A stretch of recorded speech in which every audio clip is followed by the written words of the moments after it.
The great hall of the ancient council glowed with soft blue light that seemed to flow from the very walls themselves. Tall windows stretched from floor to ceiling, showing the endless sea of stars beyond. Around the circular table sat the 12 members of the council, each one representing a civilization so old that young races spoke of them in whispers. Elder Gray stood slowly, his silvery skin catching the light. His movements, though careful, carried the weight of 10,000 years of wisdom. The chamber fell silent as he prepared to speak. "We gather today," he said, his voice deep and measured, "to address a troubling matter. Ambassador Stone has requested we revisit the first rule." His gaze swept across the room, settling on the youngest member of the council. Ambassador Stone didn't flinch under the collective stare of his peers. His blue-tinted skin was darker than most, marking him as one who spent time on planetary surfaces rather than in the comfort of space stations. "The humans have achieved faster than light travel," he said. "They're expanding rapidly. We cannot ignore them forever." A murmur rippled through the chamber. Elder Gray raised his hand for silence. "Perhaps," he said, "it is time I shared why the first rule exists at all." He touched a crystal on the table, and the room darkened. A hologram sprang to life in the center of the chamber, showing a blue-green planet. "Earth," Elder Gray said. "200 years ago, we first observed them splitting the atom.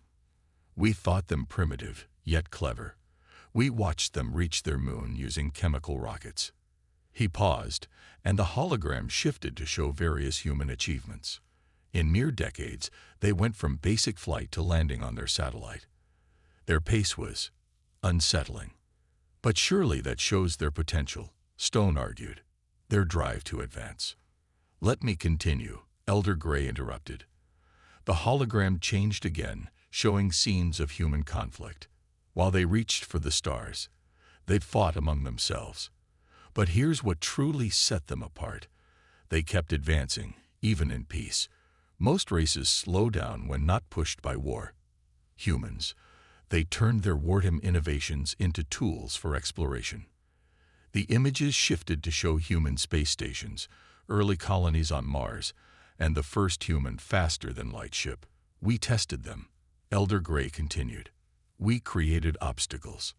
Asteroid fields mysteriously appeared in their path. Radiation storms troubled their colonies. Each time, we expected them to slow down, to become more cautious." Ambassador Stone leaned forward. "And they adapted. They didn't just overcome the obstacles, they turned them into opportunities. Those asteroid fields. They built mining operations. The radiation storms. They developed new shielding technology that even we found impressive." Elder Gray's voice carried a mix of admiration and fear. When a solar flare threatened their Mars colony, they didn't evacuate. Instead, they built underground cities in weeks, not years. They turned a disaster into a breakthrough in rapid construction. The council chamber remained silent as the implications sank in. Elder Gray continued, "The first rule exists because humans don't think like us. We build our technology over centuries, perfecting each step. Humans, they jump forward in creative leaps. They try things that shouldn't work, yet somehow they make them work. All the more reason to guide them," Stone suggested, "to help them develop safely." Elder Gray shook his head. The last race that tried to guide humanity ended up learning from them instead. It disrupted the entire balance of power in their sector. He switched off the hologram, and the chamber returned to its normal lighting. "The first rule stays. We observe, but we do not interact. Humanity must remain isolated until they learn patience." Ambassador Stone looked around the chamber, seeing the nodding heads of his fellow council members. But he couldn't shake the feeling that they were making a terrible mistake. As the meeting ended and the council members filed out, he lingered, staring at the spot where the hologram had shown Earth's rapid progress. He had seen something in those images that the others had missed. It wasn't just the speed of human advancement that was remarkable.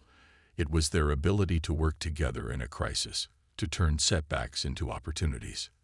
The first rule, he realized, wasn't protecting the galaxy from humanity. It was holding back a force that might just be what the ancient races needed to break free from their own stagnation. Stone made his decision then. Some rules needed to be broken. Ambassador Stone's private ship drifted silently through space, its advanced cloaking systems hiding it from both ancient and human detection. He stood at the viewing window, watching the human space station grow larger. Deep Space Station 7 wasn't pretty, all sharp angles and practical design, but it represented everything that fascinated him about humans. His communication system crackled to life. Unknown vessel, you're entering DS7 restricted space. Identify yourself. The voice was firm but not hostile. Stone took a deep breath and pressed the response button. This is Ambassador Stone. I come seeking peaceful contact. He paused, then added, I'm not human. There was a long silence. Stone counted the seconds, wondering if he'd made a terrible mistake. Finally, the voice returned. Ambassador Stone, maintain your current position. A shuttle will meet you. Within minutes, a small ship approached. It looked sturdy and well used, not elegant like ancient vessels, but clearly effective. The ship drew alongside his, and Stone felt the gentle bump of docking clamps engaging. The airlock cycled, and Stone found himself face to face with Captain Reed. The human was shorter than him but stood with quiet confidence. Reed's gray uniform was simple, practical, and his expression was one of careful curiosity. Welcome aboard, Ambassador, Reed said, showing no sign of surprise at Stone's alien appearance. I have to admit, this is unexpected. We've known about other civilizations, of course, but this is our first official contact. Stone tilted his head. You knew about us. Reed smiled. Your cloaking technology is good, but we've detected traces of your observations. We just figured you'd make contact when you were ready. He gestured down the corridor.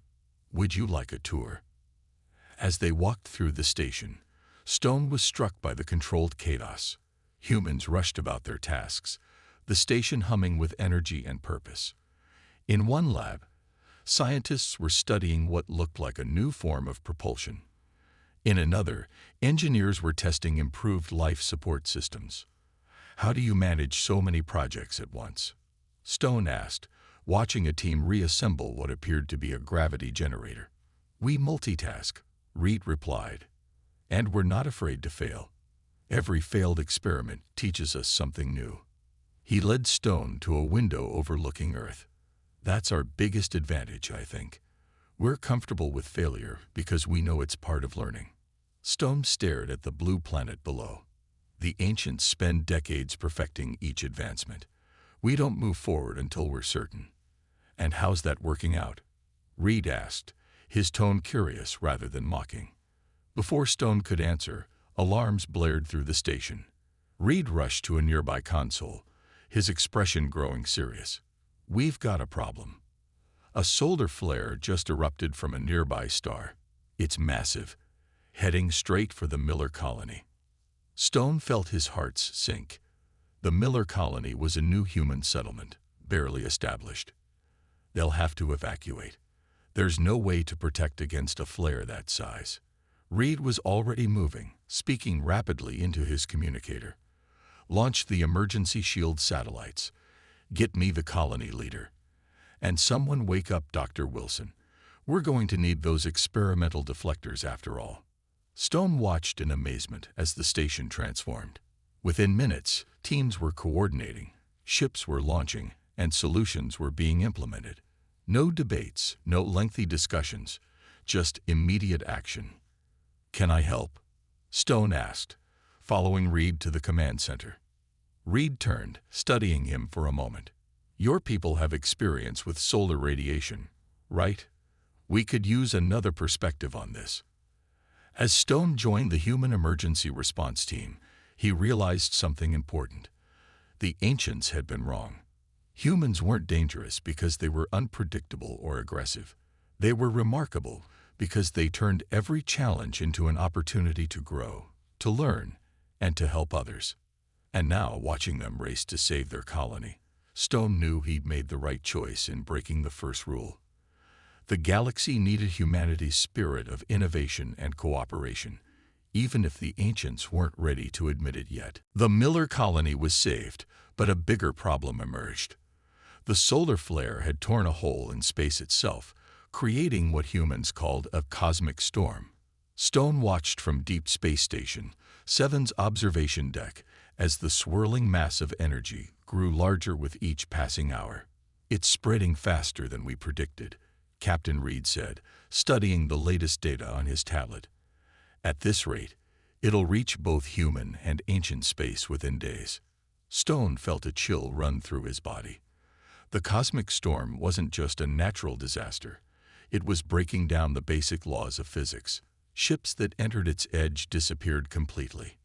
Long-range scans showed entire asteroid fields being pulled apart at the atomic level. "The Ancient Council must be informed," Stone said, turning to Reed.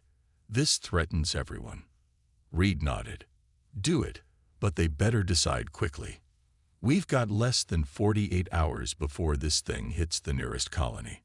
Stone activated his emergency beacon, a direct line to the Council that would reveal his location and his betrayal of the first rule. Within moments, the observation deck's view screen lit up with the faces of all 12 council members. Elder Gray spoke first, his voice tight with anger.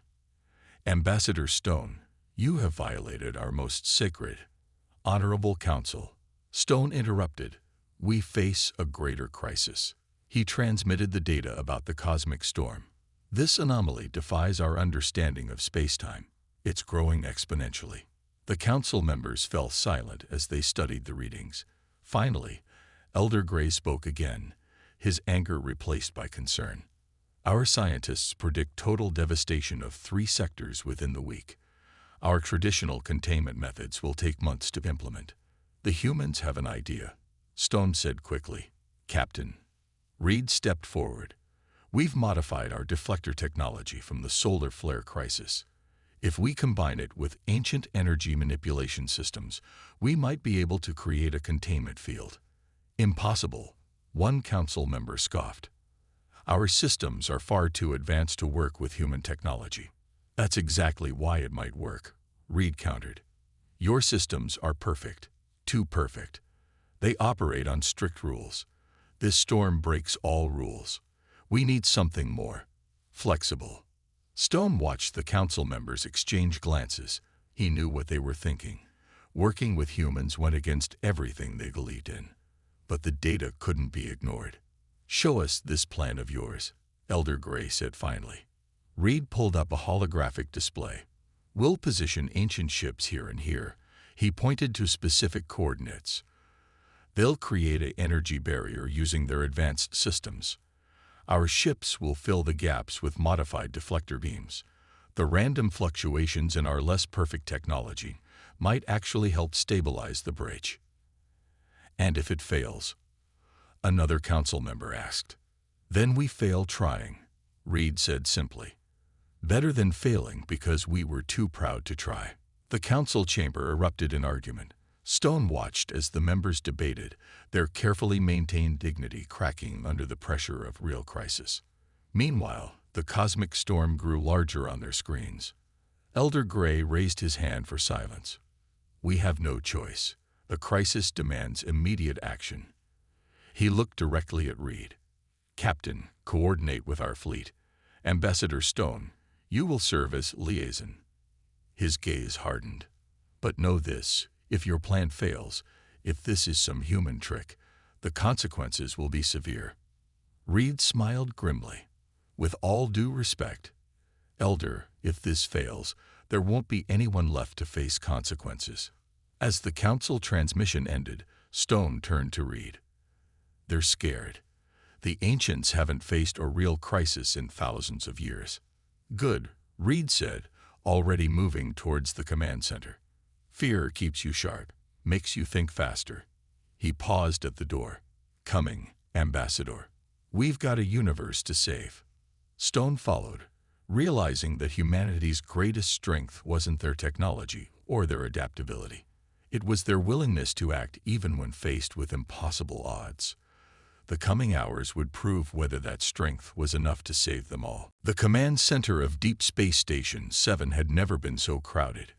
Ancient scientists in their flowing robes stood next to human engineers in practical jumpsuits. The air hummed with a mix of ancient technology and human machinery. "The containment field is at 60% strength," reported Dr. Wilson, her hands moving quickly over the modified control panel. "But we're losing power faster than expected." Captain Reed turned to the ancient technical expert beside him. "Master Blue, we need more energy from your ships." The ancient's silver skin flickered with concern. "Our systems are already at maximum safe levels. Pushing harder could destabilize." "Then destabilize them," Reed interrupted. "Better than letting that storm tear reality apart." Ambassador Stone watched the exchange with growing worry. The cosmic storm had already devoured 2 uninhabited systems. Its swirling energy patterns showed on every screen, growing larger by the minute. "He's right," Stone said to Master Blue. "We must take risks." A human engineer suddenly called out from across the room. "Captain, I think I know why we're losing power." She rushed over with a tablet. "Look at these readings. The ancient energy field. It's too perfect. It's like a mirror. Half our power is being reflected back." Master Blue studied the data, his eyes widening. "Impossible. Our fields are designed for maximum efficiency." "That's the problem," the engineer said excitedly. "We need inefficiency. We need chaos." She looked at Reed. "Captain, remember that busted deflector from last month? The one that generated random energy patterns?" Reed's face lit up with understanding. "The one we were going to scrap. Get it up here. Now." As teams rushed to follow orders, Stone noticed something remarkable. The humans weren't treating the ancients like legendary beings anymore. They were just fellow workers trying to solve a problem. And the ancients, they were starting to act differently too. Within an hour, the broken deflector was installed. It looked terrible next to the sleek ancient technology, all exposed wires and patched panels. But when they activated it, the results were immediate. Containment field strength jumping to 75%, 80%, stabilizing at 85%. Dr. Wilson called out, "The random fluctuations are actually strengthening the field." Master Blue stared at the readings in disbelief. "This makes no sense. The energy patterns are completely chaotic, and yet, sometimes the best solutions don't make sense," Reed said with a small smile. "They just work." The next few hours were intense. Human engineers and ancient technicians worked side by side, learning from each other. The humans' willingness to try anything helped break through the ancients' mental blocks about proper procedures. In return, the ancients' deep understanding of energy fields helped the humans refine their rough but effective ideas. Stone moved between groups, translating not just words but concepts. He saw ancient scientists becoming excited about new possibilities, while humans absorbed thousands of years of knowledge with remarkable speed. "Look at them," Reed said quietly, joining Stone by the main window. Beyond the station, ancient ships and human vessels moved in perfect coordination, their combined energy fields slowly pushing back the cosmic storm. "A week ago, the ancients wouldn't even talk to us. Now we're rewriting the laws of physics together." Stone nodded. The council was right about one thing. Humans do change everything they touch. But they were wrong about that being dangerous. "How so?" "Because humans don't just change things," Stone replied, watching an ancient scientist high-five a human engineer after a successful test. "They inspire others to change themselves, to be better, to try harder." Reed was about to respond when alarms started blaring. Dr. Wilson's voice cut through the noise. "Energy spike in Sector 7. Something's interfering with the containment field." The brief moment of triumph was over. As everyone rushed back to their stations, Stone realized that not everyone would be happy about this new cooperation between humans and ancients, and some might be willing to risk everything to stop it. The containment field flickered dangerously as power levels dropped across all sectors. On Deep Space Station 7's main screen, the cosmic storm pushed against their defenses with renewed strength. 3 ancient ships have stopped responding, Dr. Wilson reported, her fingers flying over the controls. Their energy fields are out of sync with the rest of the fleet. Captain Reed turned to Ambassador Stone. That's not an accident. Someone's interfering. Stone nodded grimly. Master Green's ships. He's one of the most traditional council members. He paused, checking another reading. And he's not alone. Look at these power signatures. The screen showed 5 more ancient vessels breaking formation. Their energy fields weren't failing. They were purposely disrupting the containment pattern. But why? Dr. Wilson asked. They'll doom themselves too. Reed's face hardened. Because some people would rather fail their way than succeed someone else's way. He hit the communication panel. This is Captain Reed to all ships. Fall back to secondary positions. Adjust power output to compensate for the missing vessels. Stone activated his direct link to the council. Elder Gray's face appeared, looking troubled. We see it, Ambassador. Master Green and his followers have gone too far. Can you stop them? Stone asked. They've locked out our override codes, Elder Gray replied. They believe they're saving our civilization from human contamination. Reed joined the conversation. Elder, we're losing the containment field. Without those ships, the storm will break through in less than an hour. Suddenly, Master Green's voice cut across all channels. This is for the best. Better to face the storm than let humans change everything we are. Our civilization has stood for millions of years. We will not let it be corrupted by their chaos. Stone watched the humans in the command center react to these words. He expected anger, maybe even hatred. Instead, he saw determination and something else, understanding. Master Green, Reed said calmly, opening a channel to the rebel ships. You're right about one thing. We would change your civilization. That's what contact between cultures does. But change isn't corruption. You know nothing of our ways. Green snapped back.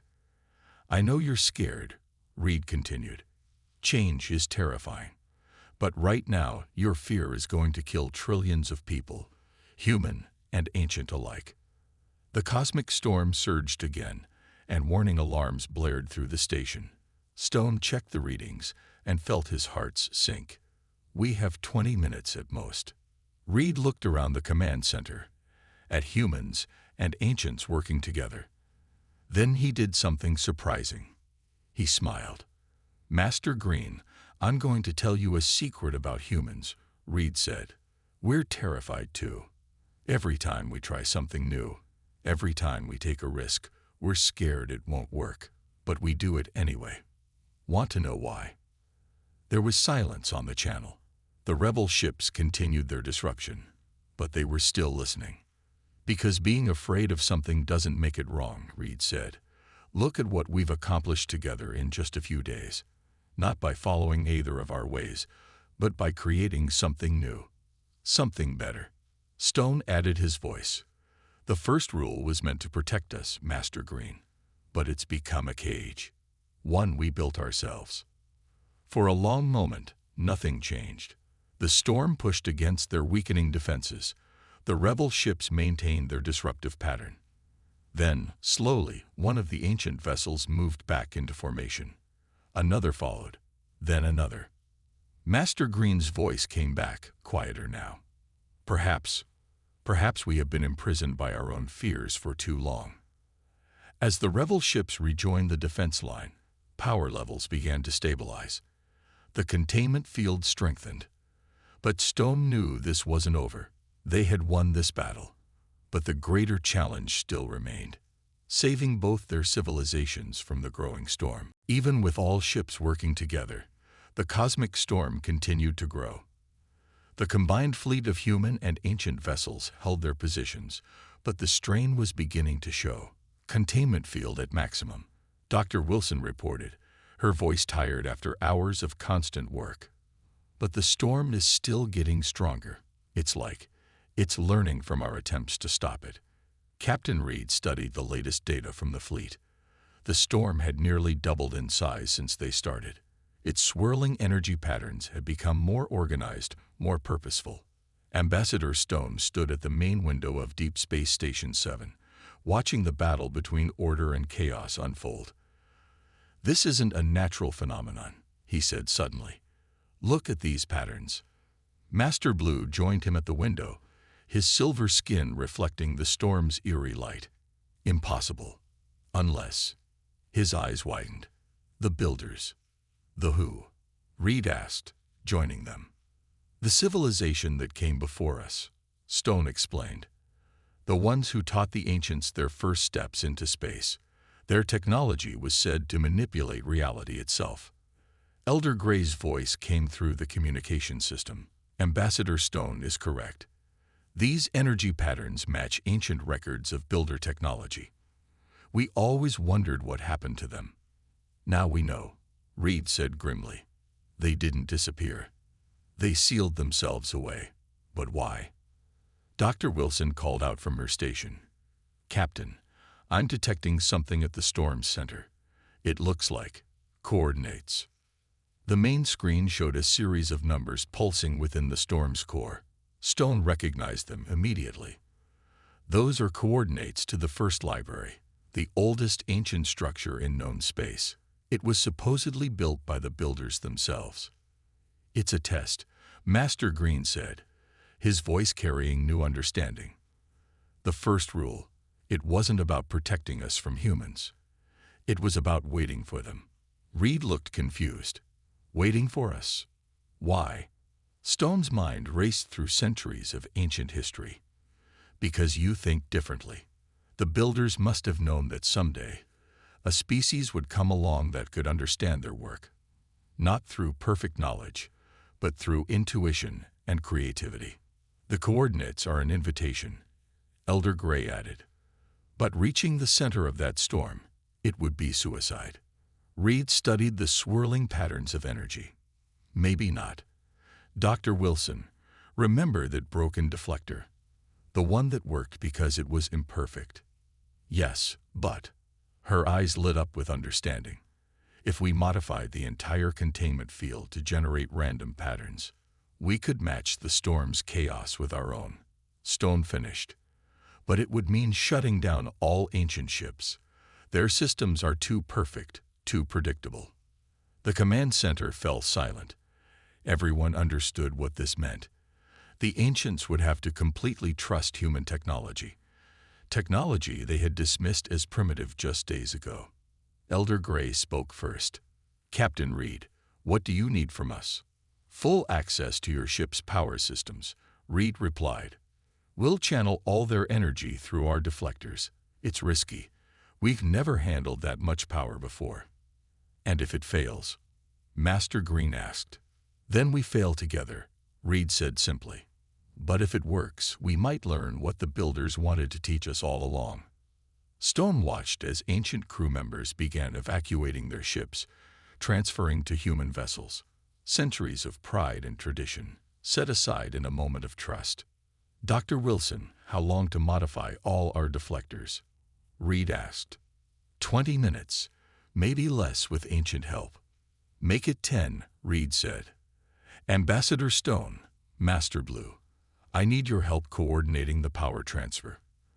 The rest of you, prepare for the craziest ride of your lives." As the station burst into frantic activity, Stone realized they were about to attempt something unprecedented. Not just in terms of technology, but in bringing two civilizations together in a way that would change them both forever. The true test wasn't just surviving the storm. It was proving the builders right about humanity's unique role in the galaxy. The modified human ships formed a ring around the cosmic storm's edge. Each vessel hummed with the combined power of ancient technology, channeled through imperfect human deflectors. From Deep Space Station 7's command center, the sight was both beautiful and terrifying. "All ships report ready," Dr. Wilson announced. "Power levels are, well, they're off the charts, actually." Captain Reed took a deep breath. "Begin random pattern generation. Remember, don't try to fight the chaos. Let it flow naturally." Ambassador Stone watched as the human ships activated their modified deflectors. The energy beams that shot out weren't the usual straight lines of carefully controlled power. Instead, they twisted and danced, creating ever-changing patterns that matched the storm's own chaos. "It's working," Master Blue called out. "The storm's responding to our energy pattern." On the main screen, they could see the cosmic storm beginning to pulse in rhythm with their chaotic emissions. The swirling energy at its center started to form a tunnel, a path to the coordinates they detected. Elder Gray's voice came through the communication system. "Captain Reed, whatever you're going to do it now.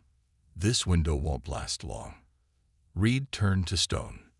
"Ready for that crazy ride I promised?" Stone nodded. Together, they boarded the last remaining shuttle. As they launched toward the storm's center, Stone could see other ships following. A mix of human and ancient crews working together. The journey through the storm was unlike anything Stone had experienced in his long life. Reality itself seemed to bend around them, but the modified deflectors held, creating a bubble of controlled chaos that let them pass safely through. At the center, they found it. The first library. Not just a building, but an entire pocket of space preserved by builder technology. As their ships landed, Stone felt a deep hum of power that seemed to resonate with his very being. The library's massive doors opened on their own.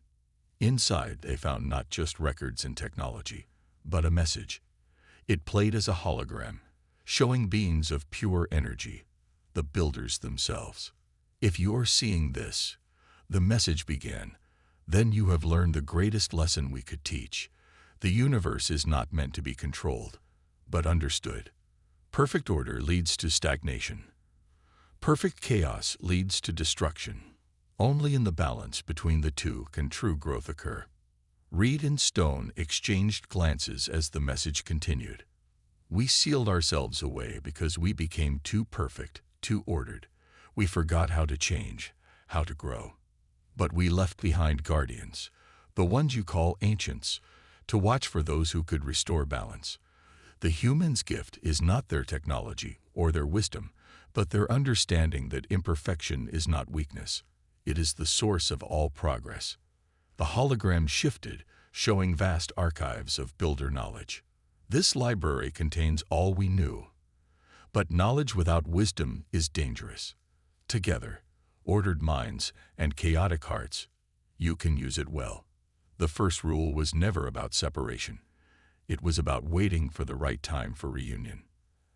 As the message ended, Stone looked around at the mixed crews of humans and ancients. Everyone stood in awe.